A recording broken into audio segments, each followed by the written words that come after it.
ये कहानी है सुंदर वन की, जहाँ बहुत सारे पक्षी आपस में मिलजुल कर रहा करते थे। अरे टूनी, तुमने सुना क्या? कल ही टीवी में ये खबर आई कि इस वर्ष बहुत ज्यादा वर्षा होगी। अब हम क्या करेंगे? हाँ हाँ कल्लू भैया, मैंने भी सुना। मैं तो ये सोच रही हूँ, क्यों ना हम आज से ही सर्दियों का खाना इकट्ठा कर ले, तभी तो हम सर्दियाँ बिता पाएंगे इस जंगल में। उनकी ये बात पेड़ के पीछे बैठी देवयानी चील सुन रही होती है।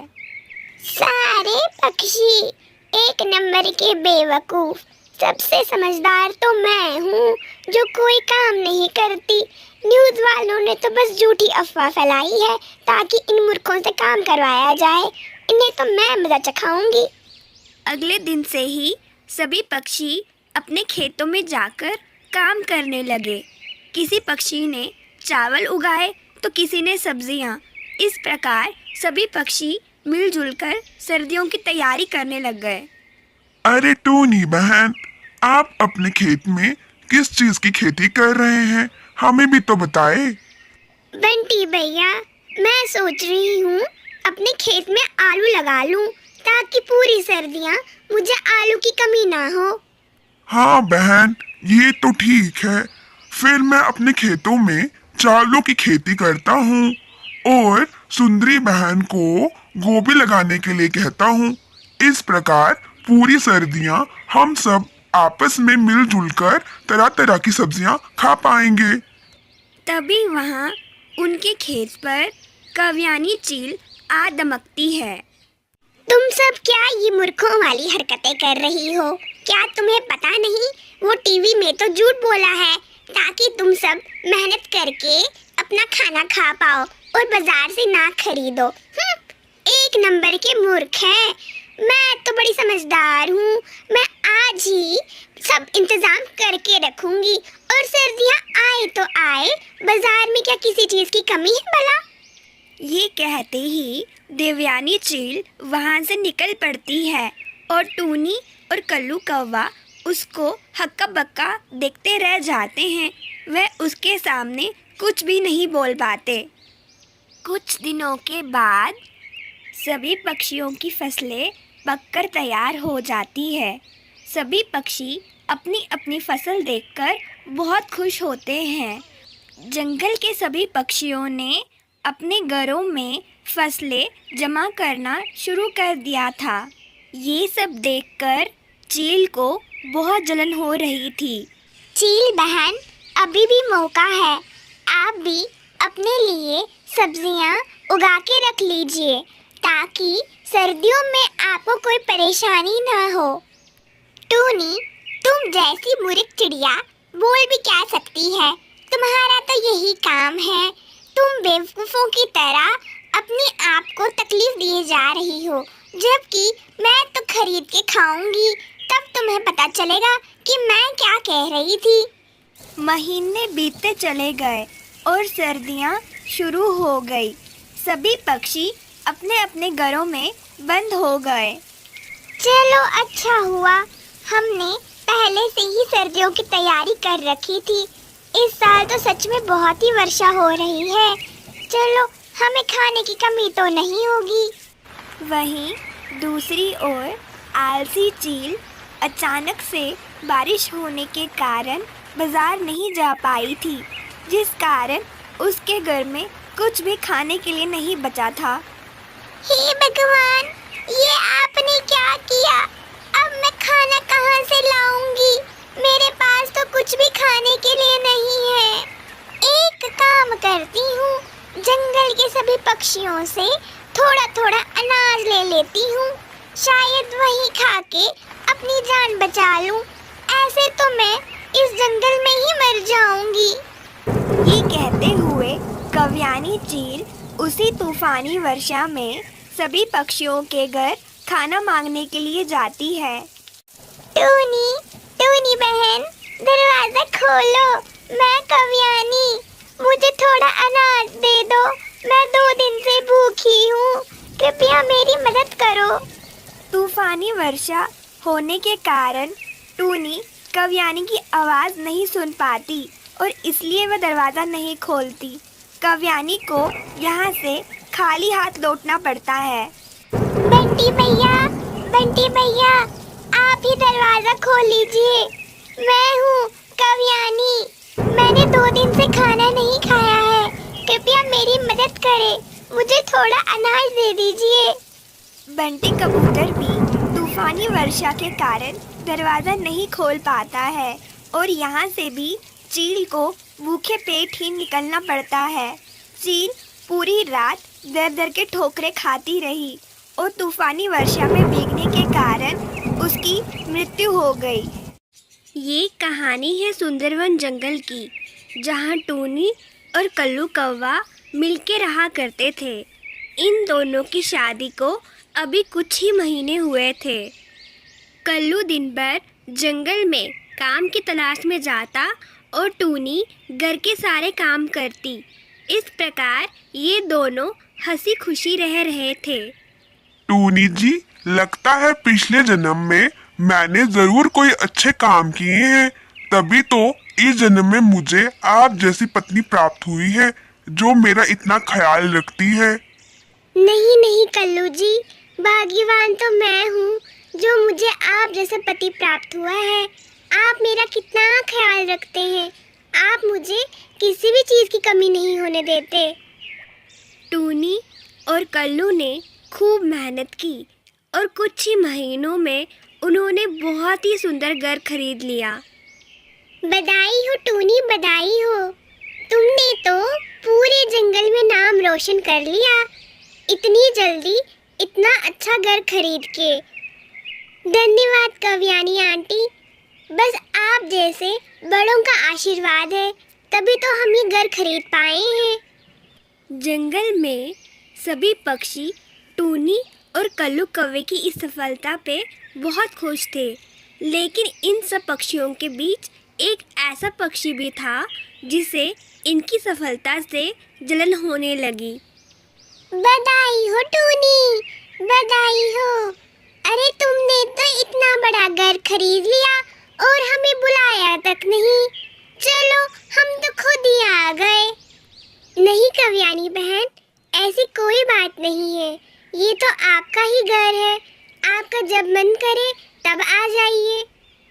अरे जाने भी दो टूनी, मैंने तो देख ही लिया, जब से कल्लू भैया ने तुमसे शादी की है वह तो तुम्हारे गुलाम बन गए हैं। अब वो दिन गए जब वो हमें बुलाते थे, पूछते थे, अब तो बस जो तुम कहोगी वही होता है। सुंदरी कौवी कल्लू कौवे की सौतेली बहन थी। वह टूनी को ताना मारने का एक भी मौका नहीं छोड़ती थी। वह जब भी आती बस टूनी को परेशान करती। सुंदरी मन ही मन टूनी से बहुत ज़्यादा जलन कर रही थी। वह उससे बदला लेने का सोचने लगी। सुंदरी मौका पाते ही चील के घर की ओर निकल पड़ी। सुंदरी, तुम इतनी रात में यहाँ, आज तुम्हें मेरी याद कैसे आ गई जो तुम्हें इतनी रात को मेरे घर पे आना पड़ा? अरे चील मौसी, बात ही कुछ ऐसी थी कि मुझे इतनी रात में आना पड़ा। वो मेरा सोतेरा भाई है ना कल्लू, उन्होंने नया घर खरीद लिया है और मुझे एक बार बताना जरूरी भी ना समझा। उनके पास खूब पैसे आ गए हैं। अब मैं तुम्हारे से यहाँ एक मुनाफे की बात करने आई हूँ। मुझे वो घर चाहिए और तुम उनके पैसे ले जाओ, अगर मंजूर है तो बोलो। सुंदरी की ये बात सुनकर चील की आंखें लालच से चमकने लगी। वह तुरंत मान गई और उसने सुंदरी के साथ एक प्लान तैयार किया कि वह एक रात में आकर उनके सारे पैसे चोरी कर लेगी। ये बात कहते ही सुंदरी वहाँ से निकल पड़ती है। सुंदरी, तू अपने आप को बहुत चालाक समझती है ना? अब देख मैं तेरे साथ क्या क्या करती हूँ। तूने क्या सोचा कि तू मेरा नाम लगा के खुद जायदाद हथिया लेगी? एक रात में चील अचानक से कल्लू के घर पे आती है और सारे पैसे लूट के चले जाती है। पैसे लूटने के बाद चील कल्लू के घर में आग लगा लेती है। कल्लू और उसकी बहन सुंदरी घर में सो रहे होते हैं, जिस कारण उन्हें आग के बारे में पता नहीं चलता। किस्मत से टूनी घर पे नहीं थी, जिस कारण उसकी जान बच जाती है। जब टूनी अगले दिन घर लौट के आती है तो वह घर का हाल देखकर बेहाल हो जाती है। हे भगवान, ये हमारे घर को क्या हो गया? हमारा घर तो जल के राख हो गया है। ये किसने किया? कल्लू जी कहाँ है? सुंदरी बहन कहाँ है? घर के थोड़ी आगे चलने पे टूनी को कल्लू वहाँ पे बेहोश पड़ा मिलता है। ये देखकर टूनी न आव देखती है न ताव, और कल्लू को जल्दी से अस्पताल पहुँचा देती है। अस्पताल पहुँचाते ही डॉक्टर टूनी को ये बताते हैं कि कल्लू की टांगें जलने के कारण वह जीवन भर के लिए अपाहिज हो गया है। अब वह कभी चल नहीं सकता। ये बात सुनकर टूनी हिम्मत नहीं हारती। टूनी, अब मैं सदा के लिए अपाहिज हो गया हूँ। शायद तुम्हारा पहले जैसे ध्यान भी ना रख पाऊँ, इसलिए बेहतर यही होगा कि तुम दूसरी शादी कर लो। ये कैसी बात कर रहे हैं आप कल्लू जी? आपके होते हुए मैं किसी और के बारे में सोच भी नहीं सकती। मुझे ऊपर वाले पे पूरा विश्वास है, वो आपको एक न एक दिन ज़रूर ठीक करेंगे। टूनी कल्लू की सलामती के लिए अब कई दिनों तक व्रत करने लगी। वह माता रानी से बस कल्लू की सलामती की दुआ करती। आज करवा चौथ का दिन था। टूनी ने कल्लू के लिए व्रत रखा था। वह अभी कल्लू की पूजा कर ही रही थी, तभी अचानक से कल्लू जोर से चिल्ला पड़ा। टूनी, मेरी टांगों में जान आ रही है, मैं शायद चल पाऊंगा। ये कहते ही कल्लू अपनी टांगों पे खड़े हो पाता है। आज कई वर्षों के बाद कल्लू अपने पाँव पे खड़ा हो पाया था, और इसके पीछे सिर्फ टूनी का हाथ था, जिसने कभी भी उसका साथ नहीं छोड़ा। ये टूनी का सच्चा प्यार ही था कि वह और कल्लू आज साथ में थे। किस्मत भी उन दोनों को अलग नहीं कर पाई। अब वह दोनों पहले जैसे खुशी खुशी रहने लगे। अरे, घर का तो सारा राशन खत्म हो गया है। अब तो मुझे बाजार जाना ही पड़ेगा राशन लेने, क्योंकि मैंने सुना है कल से बहुत तूफानी बारिश शुरू होने वाली है। ये कहते ही टूनी बाजार की ओर निकल पड़ती है। अभी वह बाजार पहुंची ही थी कि वहां बारिश शुरू हो गई। हे भगवान, ये बारिश तो अभी से शुरू हो गई। अभी तो मैं बाजार पहुंची भी नहीं। अब मैं क्या करूं? जल्दी जल्दी सब्जी लेके घर पहुंच जाती हूं, कहीं बीमार ना हो जाऊं इस बारिश के कारण। अभी टूनी बड़ी मुश्किल से घर ही पहुंची थी कि तूफानी बारिश के कारण उसका घर गिर पड़ा। इस जंगल का कोई भी पक्षी ऐसा नहीं है जो मेरी इस मुसीबत में मदद करेगा। मदद करना तो दूर, वो तो रात भर मुझे अपने घर रुकने भी ना दे। इस तूफानी बारिश में भीगने से तो अच्छा है रात भर किसी पेड़ के नीचे रुक जाती हूँ, सुबह दूसरे जंगल में जाके कोई घर बना लेती हूँ। ये कहते ही टूनी वहां से निकल पड़ती है। चलो, सहारनपुर तो पहुंच गई, लेकिन अब इस जंगल में मुझे लकड़ियां कहाँ से मिलेंगी जिससे मैं अपना घर बनाऊं? मुझे तो कुछ पता ही नहीं है। यहाँ तो मैं किसी पक्षी को जानती भी नहीं हूँ जो मेरी मदद कर सके। हे भगवान, अब आप ही मेरी मदद कर दीजिए। वहीं दूसरी ओर सहारनपुर जंगल में एक कल्लू नाम का कौवा रहता था, जो कि बहुत ही चालाक था। इस जंगल के सभी पक्षियों को मेरे बारे में पता चल गया है। कोई भी मुझे अपने पास भड़कने नहीं देता। अब मैं कहाँ जाऊँ, कहाँ अपना घर बसाऊँ, कुछ समझ नहीं आ रहा है। अभी कल्लू कौवा ये सब सोच ही रहा था कि इतनी देर में ही उसके पास टूनी चिड़िया आ जाती है। नमस्ते कल्लू भैया, मेरा नाम टूनी है। मैं इस जंगल में आज ही आई हूँ। मैं आपके पड़ोसी जंगल से आई हूँ। मुझे ना थोड़ी आपकी मदद चाहिए थी। क्या आप मेरी मदद कर देंगे? टूनी की ये बात सुनते ही कल्लू कौवा मन में सोचने लगता है। अरे कल्लू कौवे, इतना क्या मन में सोच रहा है? जल्दी से इसको हाँ बोल दे, यही सही मौका है इसको अपने जाल में फंसाने का। ये बेचारी तो अभी नई नई आई है, इसको क्या पता मेरी चालाकियों का। अरे टूनी बहन, कैसी बातें कर रही हैं आप? मैं तो आपके भाई जैसा हूँ, मैं आपकी मदद नहीं करूँगा तो और कौन करेगा। धन्यवाद कल्लू भैया, आप कितने अच्छे हैं। मुझे लगता है कि जंगल के सभी पक्षी आप जैसे ही अच्छे होंगे। एक हमारा जंगल था जहाँ कोई किसी की मदद नहीं करता था। आप बस मुझे ये बता दीजिए कि मुझे घर बनाने के लिए सूखी लकड़ियाँ कहाँ से मिलेंगी, ताकि मैं जल्दी से अपना घर बना लूँ। टूनी बहन, बस इतनी सी बात?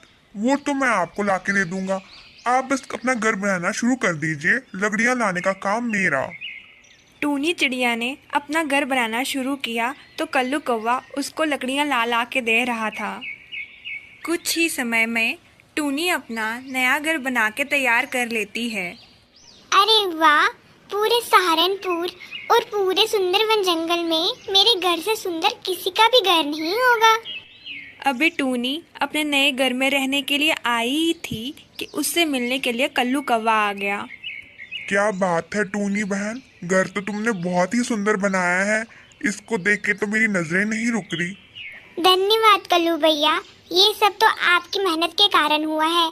अगर आप मुझे लकड़ियाँ लाके ना देते तो मैं इतना सुंदर घर कैसे बनाती। आपका बहुत बहुत धन्यवाद। हाँ हाँ, वो सब तो ठीक है टूनी बहन। अगर आप इतना धन्यवाद कह ही रही हैं तो ये घर आप मुझे दे दीजिए और ना आप नया घर बनवा लीजिए। अच्छा, मजाक कर लेते हैं आप कल्लू भैया। लगता है आपको प्यार से मेरी बात समझ नहीं आ रही है टूनी जी। लकड़ियां लाने की सारी मेहनत मेरी और ये घर तुम्हारा। वाह जी वाह, तुम्हें क्या मैं इतना बेवकूफ लगता हूँ कि मैं तुम्हारे लिए जंगल से लकड़ियां लेके आऊं? ये सब आप क्या कह रहे हैं कल्लू भैया? अगर आपको मेरी मदद की जरूरत है तो मैं भी आपका घर बनाने में मदद कर दूंगी। मदद तुम अपने आप की करना, दूसरा घर बना के, और निकलो इस घर से, वरना मैं तुम्हें अभी मार दूंगा। टूनी बेचारी रोते हुए इस घर से भी निकल जाती है। हे भगवान, मैंने किसी का क्या बिगाड़ा है जो हर जगह मेरे साथ बुरा ही हो रहा है। पहले मेरा घर गिर गया, अब दूसरी बार मैंने ऐसे तैसे मेहनत करके अपना दोबारा एक छोटा सा घर बनाया था, वो भी उस कल्लू कौवे ने हड़प लिया। अब मैं कहाँ जाऊंगी, क्या करूंगी? बेचारी टूनी रोते रोते उस जंगल से भी चली गई। अभी टूनी दुखी मन से थोड़ी ही आगे पहुंची थी कि उसे एक सुंदर सा मशरूम घर दिखाई दिया। अरे वाह, ये घर कितना सुंदर है। काश ये घर मेरा होता तो मैं कितनी खुश रहती। तभी टूनी के सामने एक जादुई परी प्रकट हो जाती है। ये घर तुम्हारा ही तो है टूनी। तुम एक बहुत ही मेहनती और अच्छी चिड़िया हो। तुम्हारा दिल बहुत साफ है, इसलिए आज से घर तुम्हारा हुआ। ये कहते ही परी वहाँ से चली जाती है। टूनी अपना नया घर पाके बहुत खुश थी। कुछ दिनों में ही टूनी को ये पता चलता है कि जो उसका सहारनपुर वाला घर था वो बाढ़ के कारण बह गया, जिसके कारण कल्लू कौवे की मौत हो गई। उस दिन टूनी को ये बात समझ आ गई कि भगवान जो करते हैं अच्छे के लिए ही करते हैं। तो दोस्तों, कैसी लगी आपको ये कहानी, मुझे कमेंट करके ज़रूर बताएं। अगर वीडियो अच्छी लगी हो तो लाइक, शेयर और सब्सक्राइब करना ना भूलें। कॉटन कैंडी ले लो, कॉटन कैंडी। कॉटन कैंडी ले लो, कॉटन कैंडी। टूनी एक बहुत ही गरीब चिड़िया थी जिसकी 2 बेटियां थीं। वह कॉटन कैंडियां बेच के अपने घर का गुजारा करती थी। हे भगवान, आज तो सुबह से एक भी कॉटन कैंडी नहीं बिकी। अब मैं क्या करूं? कल्लू कौवे को पैसे कैसे वापस करूंगी? टूनी अभी यही सब सोच रही होती है, तभी अचानक से उसके सामने कल्लू कौवा आ जाता है। और क्या हालचाल है टूनी? पैसे तैयार है ना? शाम को आ रहा हूँ लेने। अगर तुमने मुझे शाम को पैसे ना लौटाए तो मैं तुम्हारी बेटियों को उठा लूंगा और उन्हीं को अपने घर की नौकरानियां बनाऊंगा। याद रखना मेरी बात। नहीं नहीं कल्लू भैया, मुझे माफ कर दीजिए। आज सुबह से मेरी एक भी कैंडी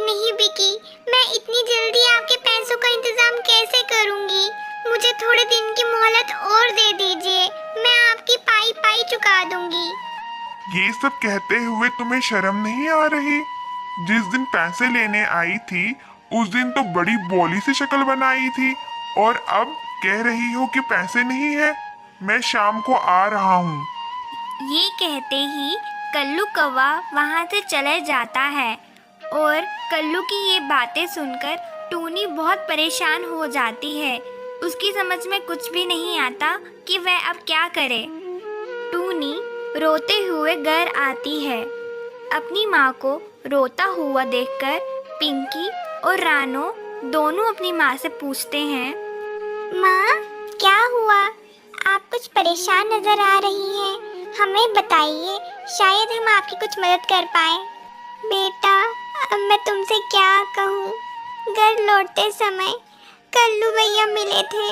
उन्होंने कहा अगर मैंने उनके पैसे आज रात को नहीं लौटाए, वो तुम्हें या पिंकी में से किसी को उठा लेके जाएंगे। मेरी तो आज एक भी कॉटन कैंडी नहीं बिकी। मैं पैसे का इंतजाम कहाँ से करूं बेटा?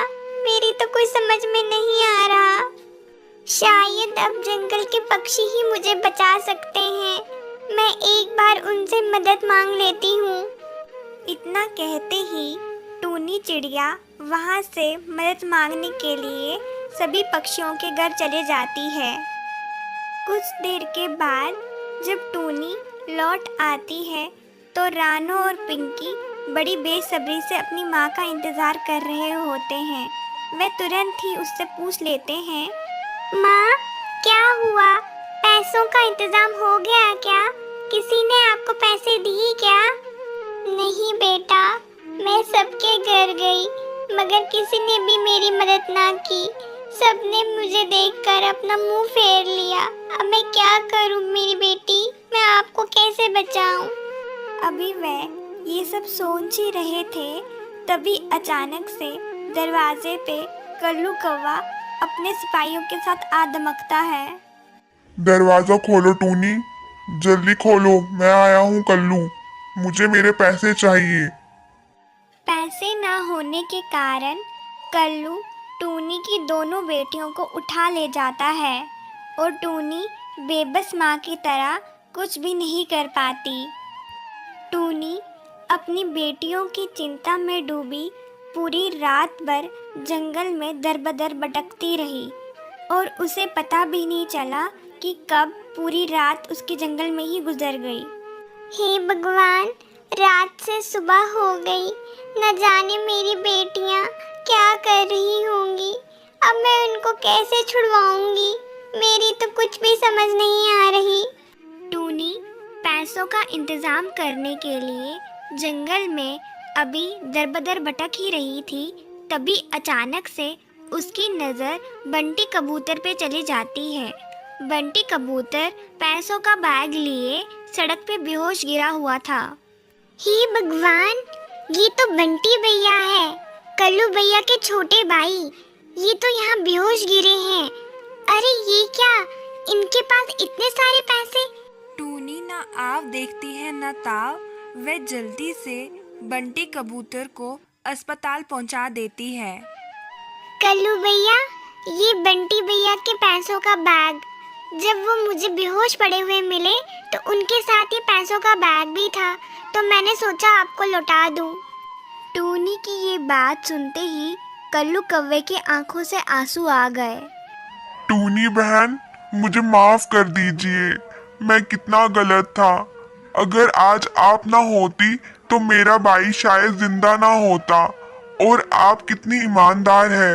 आप चाहती तो ये पैसे रख सकती थी, लेकिन फिर भी आपने ये पैसे मुझे लौटा दिए।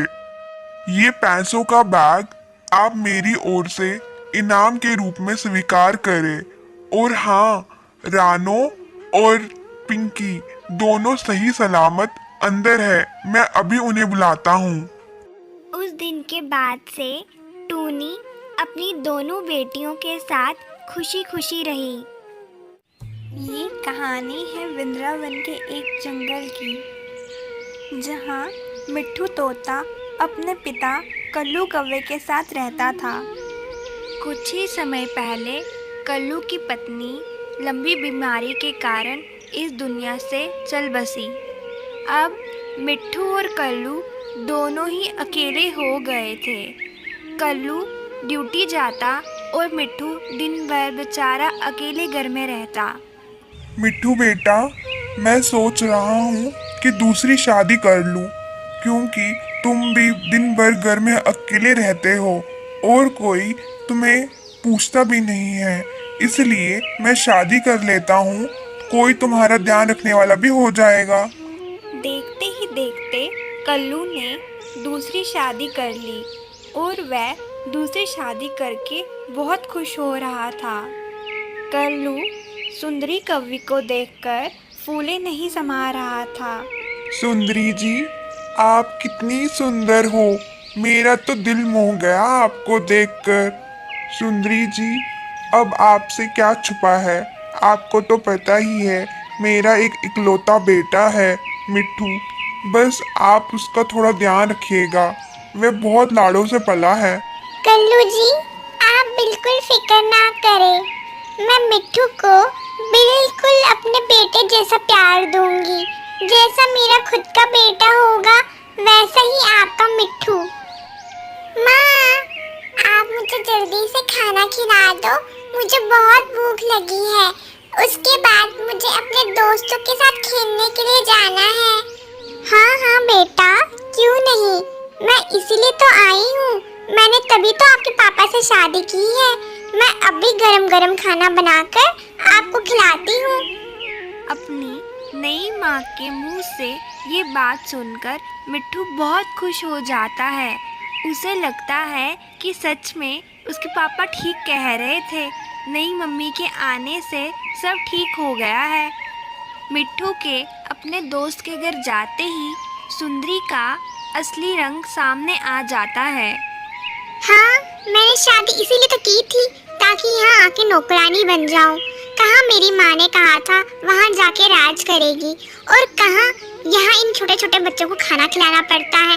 किस्मत फूट गई है मेरी।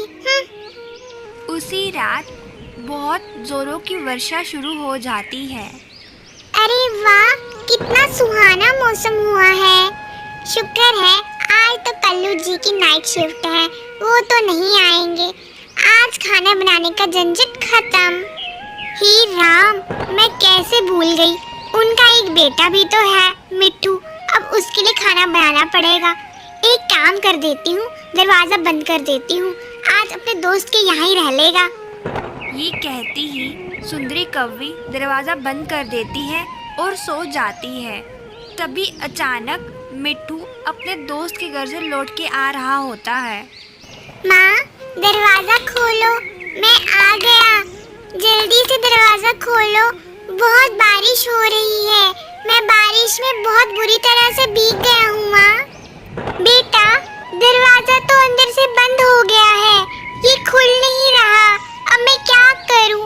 आप एक काम करो, आज अपने दोस्त के घर ही रह लो, ये दरवाजा तो नहीं खुल पाएगा बेटा। माँ प्लीज जल्दी दरवाजा खोलो, मुझे बहुत डर लग रहा है, यहाँ बहुत अंधेरा है। माँ जल्दी करो, पापा को बुलाओ। मिट्ठू, तुम्हें समझ नहीं आ रहा है? मैंने एक बार कह दिया सो कह दिया, दरवाजा नहीं खुल रहा है तो नहीं खुल रहा है। तुम्हें क्या डर लग रहा है? तुम जाके जियो या मरो, मुझे कोई फर्क नहीं पड़ रहा। बड़े आए मुझे माँ माँ कहने वाले, खबरदार जो मुझे ऐसे माँ कहा, और चले जाओ यहाँ से। मैं कल पापा से शिकायत करूँगा, माँ ने दरवाजा नहीं खोला और मुझे घर से निकाल दिया। चलते चलते मिट्ठू दूर एक जंगल में पहुंच गया, जहां उसके ऊपर एक चील की नज़र चली गई। चील जैसे ही मिट्ठू पे हमला करती है, वैसे ही कोई चील पे एक लंबा सा झाड़ू दे मारता है और मिट्ठू की जान बच जाती है। हे भगवान, आज तो मैं बाल बाल बचा हूँ। पता नहीं किसने मेरी जान बचाई है। इस खतरनाक जंगल में मेरा बचना तो मुश्किल ही लग रहा है। मिट्ठू की जान पेड़ पे बैठे टूनी ने बचाई थी। टूनी ने चील को मिट्ठू पे हमला करते हुए देख लिया था। उसने जल्दी से अपने उसने घर का झाड़ू दे मारा, जिससे मिट्ठू की जान बच गई। टूनी से रहा ना गया और वो मिट्ठू के पास जाकर पूछती है, बेटा, आप इतनी बारिश में क्या कर रहे हो? आपका घर कहाँ है? मिट्ठू अपनी सारी आबीती टूनी को सुना देता है। टूनी को जब मिट्ठू के बारे में पता चलता है तो उसकी आंखों से आंसू आ जाते हैं। बेटा, आप अकेले नहीं रहोगे। आप चलो मेरे घर। आज से आप मेरे साथ रहोगे। आज से मैं ही आपकी माँ हूँ। ये कहते ही मिट्ठू टूनी के साथ उसके घर चल पड़ा। माँ जी, दरवाजा खोलिए, मैं हूँ टूनी।